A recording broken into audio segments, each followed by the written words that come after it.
கனமழையால் ராமநாதபுரம் மாவட்டம் ராமேஸ்வரம் ராமநாத சுவாமி திருக்கோவிலுக்குள் மழைநீர் புகுந்ததால் பக்தர்கள் அவதியடைந்தனர். கூடுதல் விவரங்களை எமது செய்தியாளர் மதன் வழங்க கேட்கலாம்.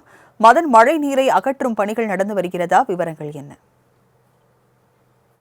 அதாவது ராஜலட்சுமி, இன்று காலை முதலே தொடர்ந்து பெய்த கனமழை காரணமாக ராமநாதபுரம் மாவட்டம் ராமேஸ்வரம் தீவு பகுதியே ஸ்தம்பித்துள்ளது. குறிப்பாக ராமேஸ்வரம் ராமநாத சுவாமி திருக்கோவிலுக்குள் மழைநீர் புகுந்ததால் பொதுமக்கள் மற்றும் வந்திருந்த சுற்றுலா பயணிகள் மலையில் நடந்து சென்று ராமநாத சுவாமியை தரிசனம் செய்யும் சூழல் ஏற்பட்டுள்ளது. மேலும் கோவிலுக்குள் தேங்கிய மழைநீரை தீவிரமாக வெளியேற்றும் பணியில் ஊழியர்கள் ஈடுபட்டு வருகின்றனர்.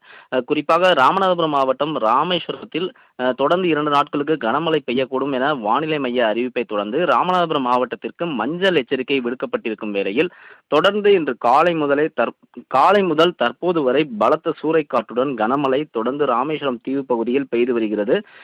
இந்த கனமழை காரணமாக ராமேஸ்வரம் ராமநாத சுவாமி திருக்கோவிலை சுற்றிலும் தண்ணீர் தேங்கி பொதுமக்கள் மற்றும் சுற்றுலா பயணிகள் செல்ல முடியாமல் அவதிக்கு ஆளாகி வருகின்றனர். மேலும் திருக்கோவிலுக்குள் பக்தர்கள் செல்லும் வழியில் தண்ணீர் தேங்கி இருக்கும் காரணத்தால் தேங்கிய தண்ணீருக்குள் நடந்தபடியே ராமநாத சுவாமி மற்றும் பர்வதவர்தினி அம்பாளை பக்தர்கள் தரிசனம் மேற்கொண்டு வருகின்றனர். மேலும் கனமழையால் கோவிலுக்குள் தேங்கிய மழைநீரை திருக்கோவில் பணியாளர்கள் தற்போது அகற்றும் பணியில் தீவிரமாக ஈடுபட்டு வருகின்றனர்.